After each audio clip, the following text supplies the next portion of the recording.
Hey, this is Jeff Hampton. Hope you enjoyed that little intro there. This is a video in my 40 days and 40 nights challenge, and this video is specifically about choosing your niche.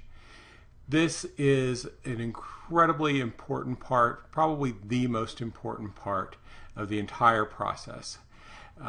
This is your foundation for your business. This is going to determine how successful you are in this endeavor.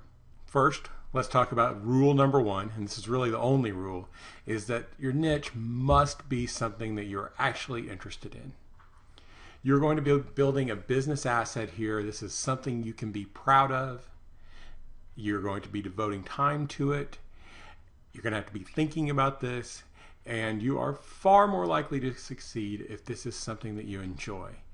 Let me tell you, as we go on through the course, I'll tell you about a niche that I got into last year. It was very lucrative. There was all kinds of opportunity, but it just wasn't for me, and I didn't really enjoy working in this niche. And it's something I wish I would have made a different choice at this point. So absolutely the most important thing is that it must be something that you're interested in. All right, now let's move on to the first type of niche. This I've already mentioned to you. This is what I call a type X niche, and these are centered around a home-based business. Now I think this is a really cool deal because your goal here is to have 3 different income streams. Now this is going to give you a lot of stability. This is something that you could, ideally, this is a great way to build a full-time income because you have diversity of your income. You're not just relying on one thing, because no matter how that goes, you can have problems, whether it's a real world business, whether it's an online business, whether you're devoted to SEO or social marketing, whatever. If something goes wrong, you don't want it to be able to devastate your entire business. And so we're looking at 3 different income streams here. Number 1 is the business itself. And I'm going to show you some examples of these in a minute, but let's talk again about the one that I've been mentioning, and that's worm farming. Something that you would never think, oh, this is going to be a great niche to go into for internet marketing. But I'm going to show you some data in a minute about why it is. So then the second thing you want to look at is the sale of products. Now again, in worm farming, you'd have the business itself, so actually raising and selling worms, and there's also another aspect of it, which is creating compost to be used in gardens. And you could sell the compost, or you could have services for restaurants, for example, for processing their food waste. All kinds of different potentials for the actual business itself. Then you're going to build a website about this business. And on this website, you're going to sell affiliate products. Amazon has all kinds of worm composting products, worm composters that are consumer products that you can talk about and sell on your website. There's books about this, lots and lots of products available. And then ultimately the goal here is to have your own product. And that product is going to be a training to train somebody how to go into this business.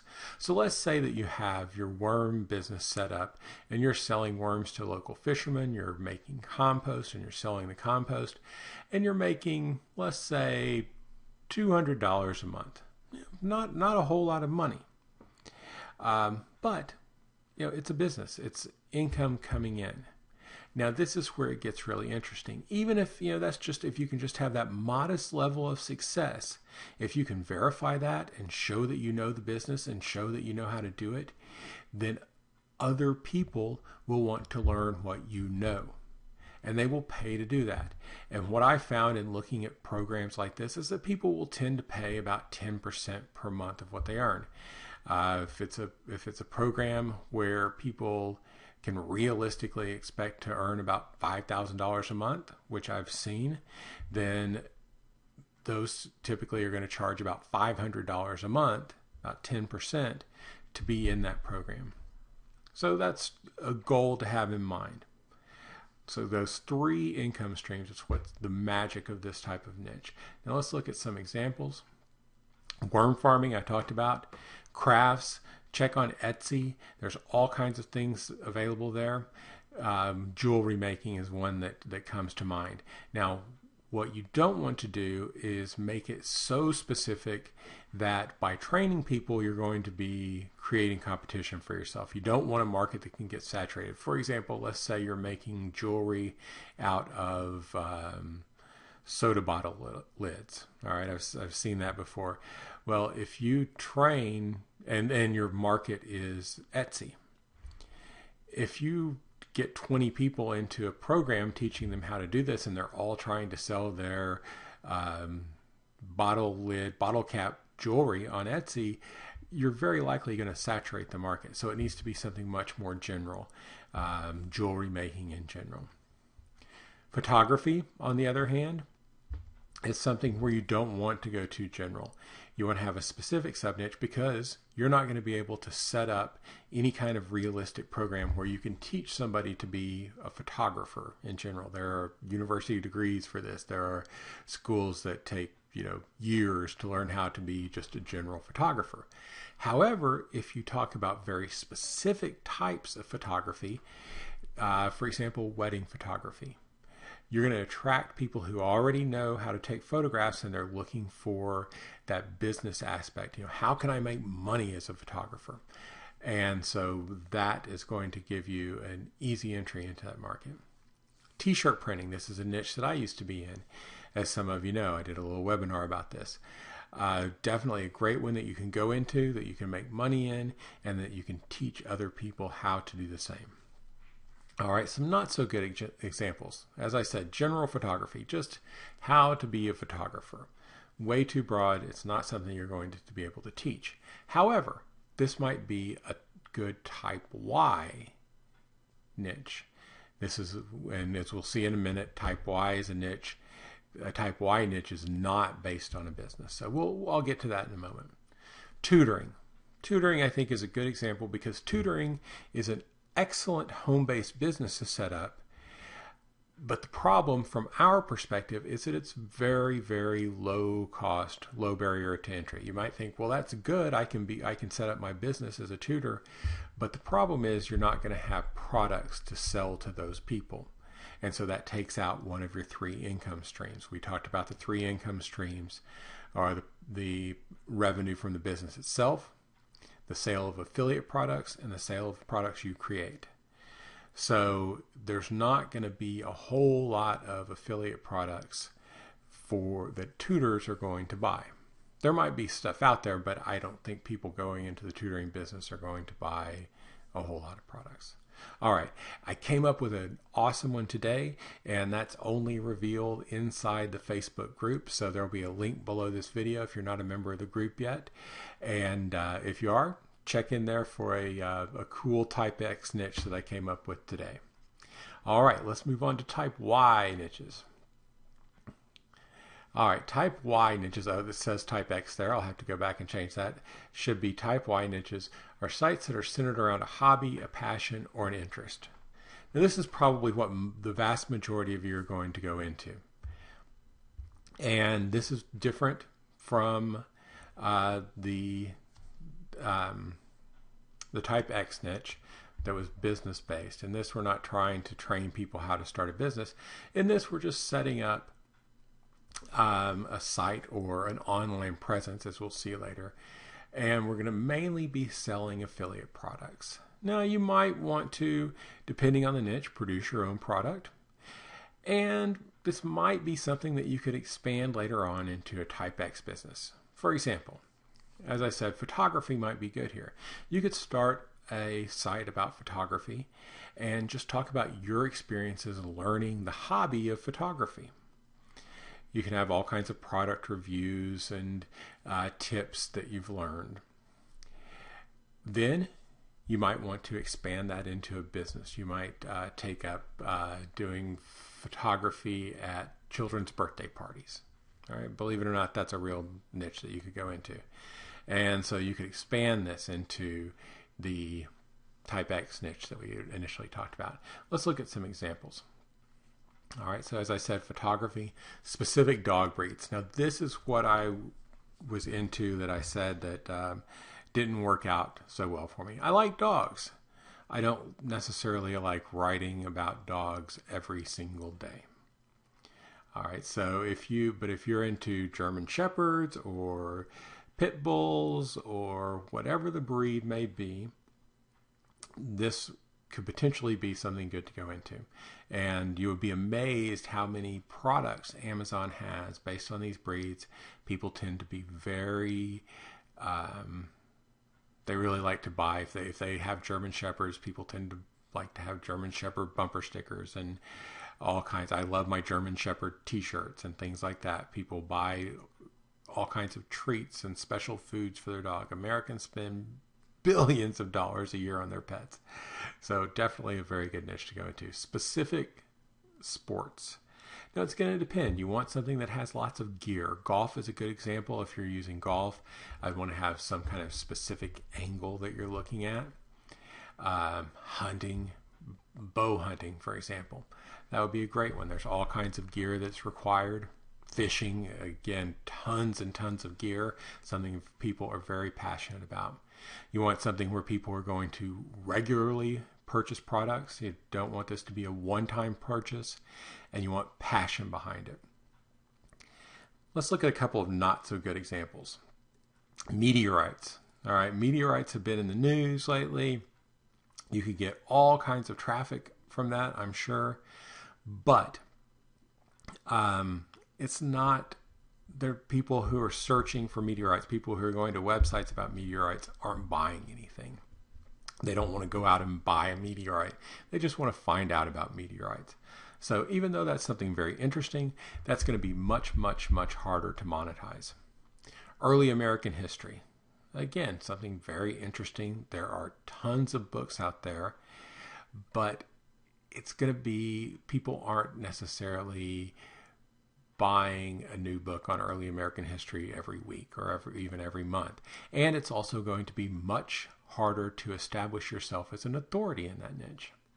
All right, Gangnam Style. This is something I'm not sure. It's probably, I think it's faded by now, but a month or two ago, you could have gotten huge amounts of traffic with the Gangnam Style site. And there would be ways to monetize that traffic, but that's not what we're looking for right now. We're looking for something that's going to be long-term, something where there's lots of products for sale within that niche, where people make regular purchases in the niche, and something that you have a genuine interest in. And that's the biggest thing. I say at the bottom, even though I've given you some not so good examples, if it's something you really love, consider it. It might be worth it. All right. And then Type Z niches. Type Z niches we're going to go over in the next video, because right now I am going to go ahead and reveal my niche for the case study.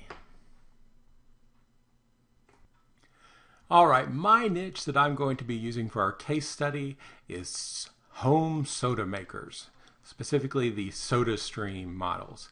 My wife got one of these for Christmas, and I was talking to a friend of ours who's a UPS delivery driver, and I mentioned that we got one of these, and he said, yeah, so did most of your neighbors. I thought that was very interesting. I started asking him about it, and he said that over the holidays, they were delivering dozens of these a day. Each driver was. And so that really clued me in that this was a niche that's really exploding. And so I started looking at it, and I found that that is absolutely true. All right, so I'm going to pull up an amazing little piece of software here called AmaSuite. And this is one of the products inside AmaSuite, and this is the Azon Product Inspector. And what you can do here is just put in your keyword, and it's going to find, you'll see, it's going to find all the products at Amazon and give you lots of information. But what I want to find out is, what is available. I wasn't really that familiar with SodaStream, and so I just came and looked at Amazon.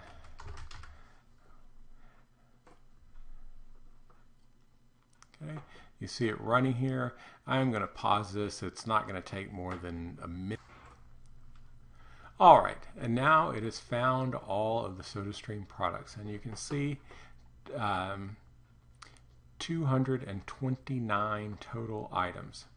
And this is very cool. It gives you a link to the product, the list price, sale price, Amazon sale price, what the savings is, the percentage savings, what your commission would be at the lowest rate for Amazon, the average rating, and the number of reviews. So it's just a tremendous amount of data. And you can sort it, you can filter it, you can export it.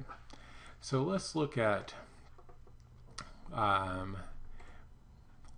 we will look at items that have a sale price of greater than or equal to $70. All right, so you can see, even at that price point, there's still lots of items. These are the different models of the SodaStream Maker. Now, this is confusing. If you are going out there to buy one of these and you think, oh, I'm going to go buy a SodaStream, and you go to Amazon and you say, hey, wait a minute, there are, 8 different models of SodaStream machines? And there certainly are. And so this is a fantastic opportunity to set up a site that explains the difference, that reviews each of these. So this is looking very good. Now let's clear my filters and let's look at what else is available here. A lot of these are mixes. Again, recurring products. These are things that people are buying often. And then there are the CO2 tank refills. And I'm going to show you something interesting that I found about that in just a moment. So next, we're going to look at this in a keyword tool. I'm using SE Cockpit to see what kind of SEO competition there is for the SodaStream niche. Okay, so I've pulled up SodaStream here in SE Cockpit. SE Cockpit is an amazing keyword tool. The one thing that I really love about this that sets it apart is this niche score here and the ability to sort by that. What this does is it analyzes the competition for each keyword, and then it looks at how much traffic that keyword is getting, and it gives you an estimate of your return on investment. How much traffic are you going to get for the effort? So you can see SodaStream, 165,000 exact matches per month. But if you look at these competition bars, competition is pretty high. Now this is for the various places in the top 10 ranks. So it's pretty high there. So even though there's a lot of traffic, it's going to be very, very difficult to get onto that first page. Now let's look at here Soda Maker. All right, 8,100 searches a month, but there's not a lot of competition. And in fact, another cool thing about SE Cockpit, it shows you what domains are available. You see how it has net with the hyphens there? That means the hyphenated version of this domain is available. So soda-maker.net is available right now. And this gets 8,100 exact searches per month. Now that's really good.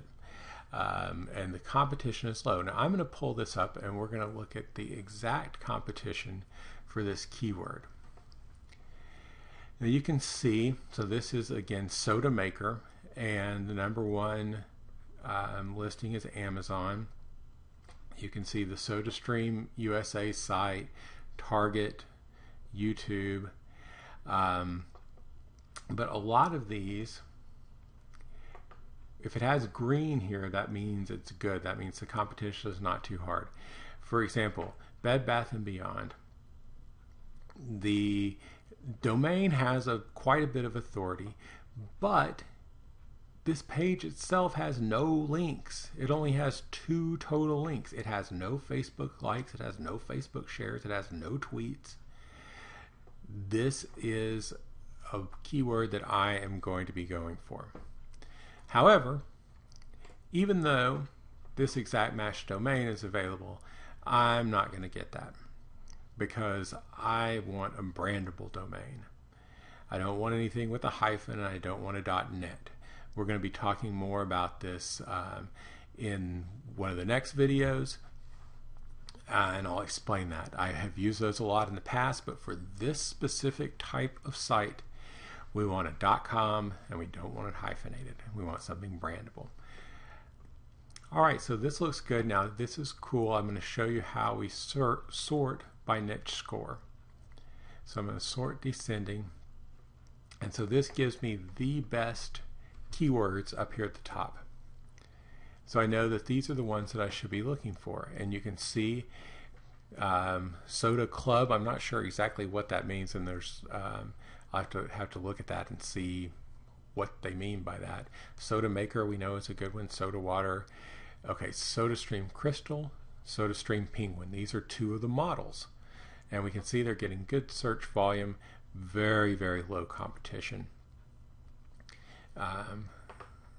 We have domains available, but another rule that we're going to learn about domains, you don't want to trademark in your title. SodaStream is a trademark. We're not going to mess around with that. Not worth it. SodaStream Refill. Now, let me see here. I'm going to see if I can pull this up. Now, another cool thing about SE Cockpit is that it shows search trends. You can see there's a lot of green here, and a lot of these they have very few Facebook likes, very few shares, very few links. So this is a good place to look. Okay, I got on the screen what I wanted to show you, and that's the search trend, the interest over time. Now you can see it's kind of hummed along here, and then here in December it peaked. All right, not surprising. But I think the really interesting thing here is that we see another peak here at the beginning of February. What's going on here? Well, what's going on is, remember, our keyword that we're looking at is SodaStream Refill. So this is when people were buying it for Christmas. They bought it for Christmas, and it comes with the CO2 bottle, and they use it for a month, and that bottle runs out, and now they're looking for a refill. And what's going to happen with this trend line is that this is going to keep going up, because you're getting more and more people who own the SodaStream, so there's going to be exponential growth in the number of people looking for refills. So very good keyword there. Okay, so that's my niche, SodaStream, soda makers, and I'll talk about exactly how I'm going to approach that in a moment. Now, if you are interested in, if you're working on selecting your niche right now, I've shown you these tools here. I'm going to put links down below. If you're interested in those, I definitely recommend picking up Amasuite. It's an incredible tool and very inexpensive. SE Cockpit, it depends on exactly what you're going to do. We'll talk more about that. It's more of an investment. And I'm going to put a link down there for a webinar about SE Cockpit that's going on Thursday. And it's a great informative webinar, worth your time. Even if you're not interested in SE Cockpit, it's worth your time for looking at ways to generate traffic and ways to target keywords. Highly recommend checking that out. But if you're not interested in that, and you're not exactly sure where to go on your niche, I'm also offering a very limited number of niche consultations. I'm going to give you a great deal. I want you to be successful on this, and I want you to get off to a good start. And so I'm offering a crazy deal on this. It's going to be only $47, and what you can do is you can send me 2 or 3 different niche ideas. I will analyze them, and I will see which one of those is the best. If you have one that for sure you want to do and you just want the data on it, then I can do that for you. I will do the searches with Amasuite and export that into spreadsheets for you. I will do the keyword searches using SE Cockpit, export that into spreadsheets for you, and give you a report of exactly how I think you ought to approach your niche. Again, this is much cheaper than I would normally offer this, only $47. So there should be a buy button down below there if you're interested. And stay tuned for the next video. Oh, and one more thing, if you have not joined the Facebook group, definitely do that. There's some bonus material in there and discussions with other people who are taking part in the challenge. There's a link below. Thanks a lot. Have a great day.